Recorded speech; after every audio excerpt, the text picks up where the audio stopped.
But she's somebody else in the making. First, she just gotta stop all the faking, and she'll be there. Hey everyone, in this vlog I'm going to talk about my fitness journey. Health and fitness is a big part of my life, and if you've watched any of my vlogs you would have seen me going to the gym in the mornings and trying to eat as intuitively as I can. So in this video I'm going to cover how I started my fitness journey, what I eat, what my workout routine is, and some just general tips and tricks that I hope will be really useful. Take this as a disclaimer, this journey is extremely personal to me, and it took me many years to get to where I am at today, mentally and with my body and with my understanding of the relationship between my body and food, my body and exercise, and how I feel about myself and how I lost weight, etc., etc. So please do take this with a grain of salt, and I hope this video is useful.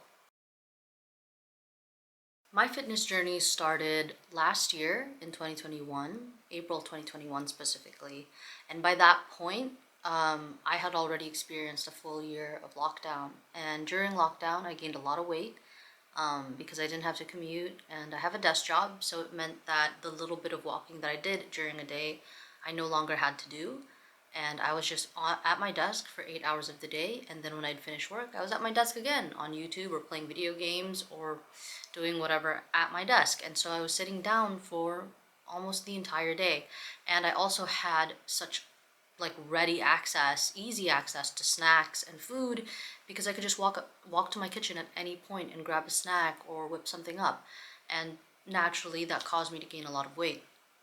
And at that point, I think I was between 58 to 59 kgs. And at 5'4", that weight can really look quite heavy on me. And I was just unhappy. I was unhappy with my appearance. I was unhappy at how sluggish I felt. And so at that point, I was like, hey, I really want to make a change. And I decided to start with Chloe Ting's 2-week shred challenge. I don't know what gave me the idea to start on this. Maybe it's the fact that I've watched so many of those before and after 2-week shred videos, but I've never actually tried it before.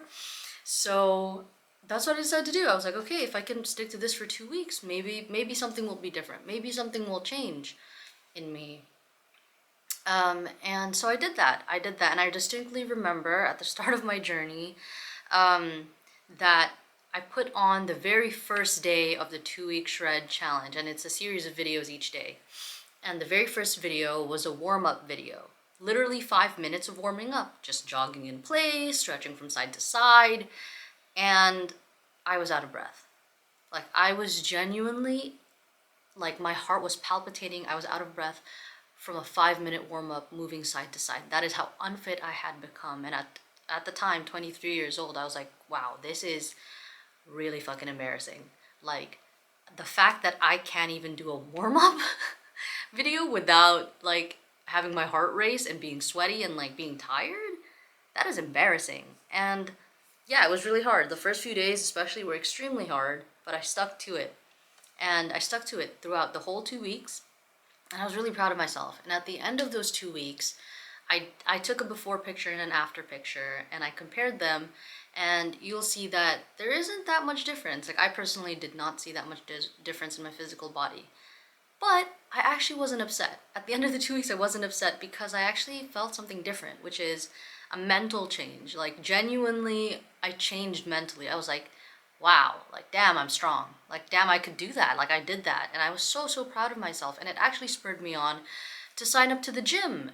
And a year later, like today, it's the 30th of April, I can proudly say that I've been going to the gym consistently 3 to 4 times a week for an entire year. And it's really, really changed my life. It's really changed how I view myself. And like, to be honest with you, during that 2-week shred, I didn't really eat anything that different. I mean, I was like more aware of what I was eating, I'm sure, but I wasn't really changing how I ate that much. And through most of this year, I didn't really change how much I was eating. I was like, I just want to focus on exercise, and that's what I did. And only recently, in the last few months, have I been starting to cut and essentially try and get lean for the summer. And that's kind of where a lot of my weight loss has happened. The 3 kilos that I lost happened in these last few months, which I'll show you. And I know that doesn't sound like a lot, but for my body and my frame, you guys will see that it is quite a lot. It looks quite different. And so that is how my fitness journey started. And the next section is going to be what I eat. In terms of eating, during my late teens and early 20s, I really struggled with dieting. I remember there was a phase where I only drank smoothies for lunch and didn't eat anything for breakfast and had a normal meal during dinner, which meant that I only pretty much ate one meal a day. And so my calorific intake was way below what it should have been. And yes, I lost a lot of weight, but I put it back on just as quick because it was not a sustainable way to maintain that lifestyle. Like, I was always hungry and I was sad. I've even tried other things like intermittent fasting, and that may work for some people, but for me, I couldn't sustain it for that long. And so this time around, I waited, I think about 8-ish months until I decided, okay, I think I'm ready to cut. I'm ready for myself to get a little bit lean before summer, because I've actually never seen myself with any muscle definition or anything like that. And I had built it up over 8 months, consistently building muscle mass, and I've really seen a change in my body in terms of having muscle definition, and I really wanted to see that. And so I started cutting around March, and it's April now, and I've lost about 3 kilos. I want to lose maybe 2 more, so 5 kilos total. And that is kind of like the goal I've set for myself, but I'm hoping to lose this over the next few months. I think that's going to be way more sustainable. And so what I've been doing is just cutting my calorific intake by 200 to 300 calories, closer to 200. So it's not a massive amount, but it means that I lose a little bit of weight over a long period of time. And that has been great for me because I can eat chocolate every day because I'm a chocoholic. I can snack. And then when there's special occasions like Easter, I ate an entire Easter egg. Like, it is not an extremely strict diet by any means at all. I do try to be as intuitive as I can, and I'll break that down in the stuff I eat. But I just want to say that I'll include some pictures here of what I looked like at the start last year in April at 58 kilos, and how different I looked starting to go to the gym at 58 kilos as well, like not losing any weight in between the two pictures. The only difference is that I had been going to the gym consistently for a couple of months or a few months. So even without changing the way I ate like massively, I still saw a change in my body because of the exercise. So I just wanted to put that out there before I break down the food I eat. My breakfast can seem a little boring to some because I only ever eat 2 things, and that's because I never used to eat breakfast to begin with. I was never really a breakfast person or a morning person, and so that's probably why I just prefer my breakfast to be really simple. And my favorite breakfast for a whole year now is chocolate protein oatmeal, and so I just buy the little sachets of oatmeal. That way I get some protein with my oatmeal. And the second breakfast I have is one that I usually have after a workout, and it's 2 large eggs with wholemeal toast. And the reason I have this after a workout specifically is because I really want some high quality fibers and high quality protein through the eggs after a workout to help my muscles repair as best as they can. And every single day I will always have coffee. No matter what breakfast it is, I will always have coffee, and I just have coffee with some Oatly, and that is my favorite morning drink. And yeah, those are my breakfast options. So lunch gets a little bit more interesting. I'll actually put more effort into this, and again, I have some go-tos that I really love that are great for eating healthier but still being delicious, and one of those is my chili con carne. I love chili con carne. I usually have it with rice and some cheese, and it's so delicious. And the way I make it healthier and to fit with my whole cutting phase is I use lean beef, and I use lean beef and the cheese that I use is called Eat Lean cheese, and it has high protein, really low calories, and it tastes just like cheddar, and it melts really well. So it's an amazing ingredient that's really changed my life. I add it to pastas, I add it to so many things, and those are one of my go-to meals. And then I also make pasta So I usually use Philadelphia lettuce to make a creamy pasta, and I use chicken breast, so again trying to use lean meat, and then also using a lighter version of a cheese or a lighter version of other things, and that's always what I try to do. And then another go-to of mine is a Filipino dish called sinigang. I can't give up sinigang. It's a sour soup, and I usually have that with salmon, and it is so good. And I don't really have to try and make it lean because sinigang is already quite healthy. I hope you can tell that my lunch options, I really try to do and make things that are really delicious, that I really actually love eating, instead of eating like, I don't know, dry chicken breast, sweet potato, and broccoli that's steamed. Like, I can't do that. Like, I realize that that is not sustainable for me. Like, I need to eat something delicious. I love food so much, delicious food. So finding recipes that use leaner meats or lighter options, like just doing the swap, can really help. And that is like one of my tips. On to dinner. So because I have a family, I do not do anything particularly special for dinner in terms of doing something lean or anything like that. I just actually have a normal dinner. Like, my family would be like, I feel like pizza today. I feel like pancit, which is a Filipino noodle dish, or I feel like a stew, or I feel like fried chicken, or whatever it is. I will just have what my family has. Genuinely, like, I will just eat the delicious food we're eating that day. And the way that I make it fit into my cutting phase is I will be more aware of the portions that I'm eating. And that's pretty much it. Like, I will make sure that instead of eating an entire pizza, I will only eat, I don't know, 3 slices, whatever that is. And it works for me. That is honestly how easy dinner is for me. And maybe some of you have like family, or you still live with your parents and you're like, but my mom cooks for me and all this stuff. You can still make that work, just being aware of your portion sizes. Or for example, if there is fried chicken, sometimes I'll pull the skin off. And I know that's the fun part to eat, but like, if that day I'm like, hey, I really want to stick to my cut, then I will do something like that.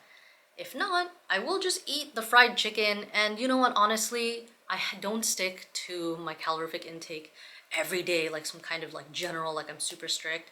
If I go over it one day, it's okay. Like, genuinely, I've lost weight over a long period of time because I'm doing it sustainably, which also means that some days you can cheat.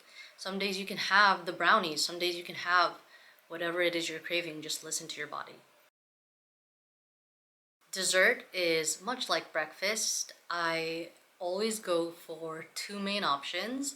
The first is a twirl chocolate bar. If you've never had one, it is flaky and creamy and really delicious, and it really hits the spot. And that works into my cut phase because it's only 114 calories per bar, and so that's great for me. And the second option is a higher calorie option, but it's also higher in protein, and it is a chocolate protein mug cake. By My Protein, I buy their pre-made mug cake mix, and then I mix that in with the Alpro soya chocolate milk for even more protein, and then I put in a little bit of their 0-calorie maple syrup in there.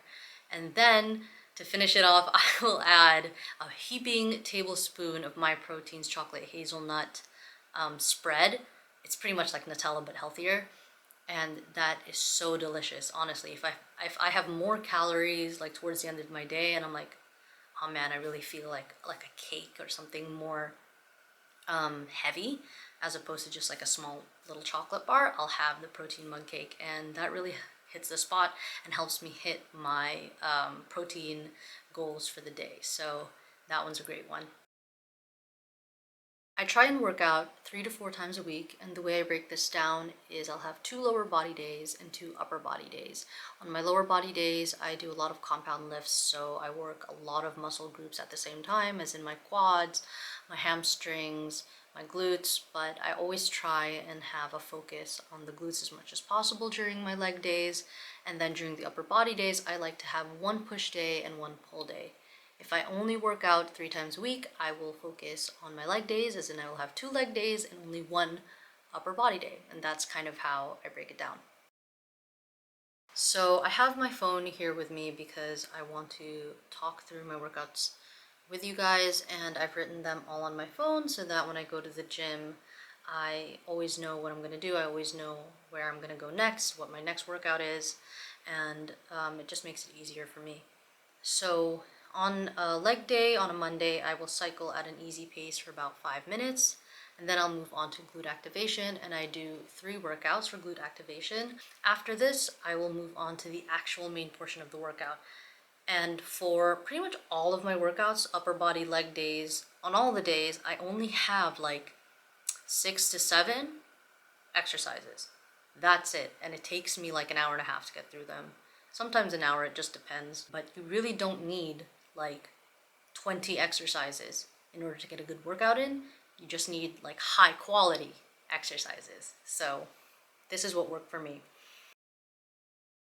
All right, so for my pull day, which is an upper body day, it will be a back and biceps day.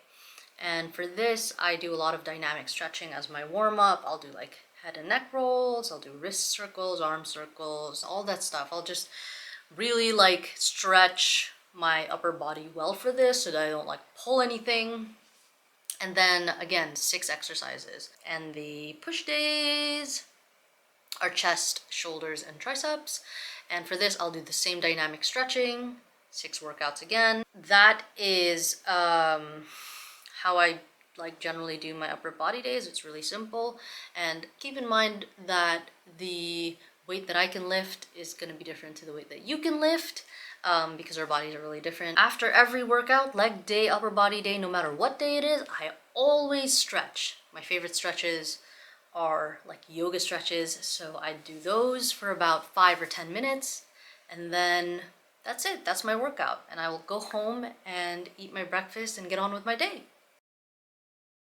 And that brings me to the general tips, and I only have 3. And the first one is that healthy eating does not have to be boring and doesn't have to be super restrictive. You can eat healthy foods that are delicious and foods that you love. I mean, I eat chocolate every day because I love chocolate, and healthy eating can be sustainable. The second tip I have is to find a workout that you love. For me, I love weight training, so I've stuck to it for a year. For you, this could be spin class, swimming, Pilates, boxing, HIIT. It really can be anything. If you love it, you'll stick to it.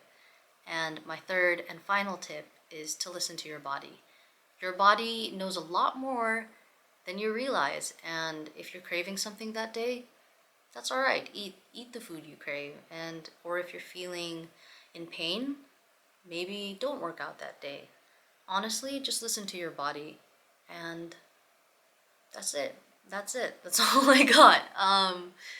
Thank you for sticking through this video. Thank you for listening. Thank you for allowing me to share my story, and I really hope that it's helped in some way. And I'll see you in the next one. Thank you. Bye.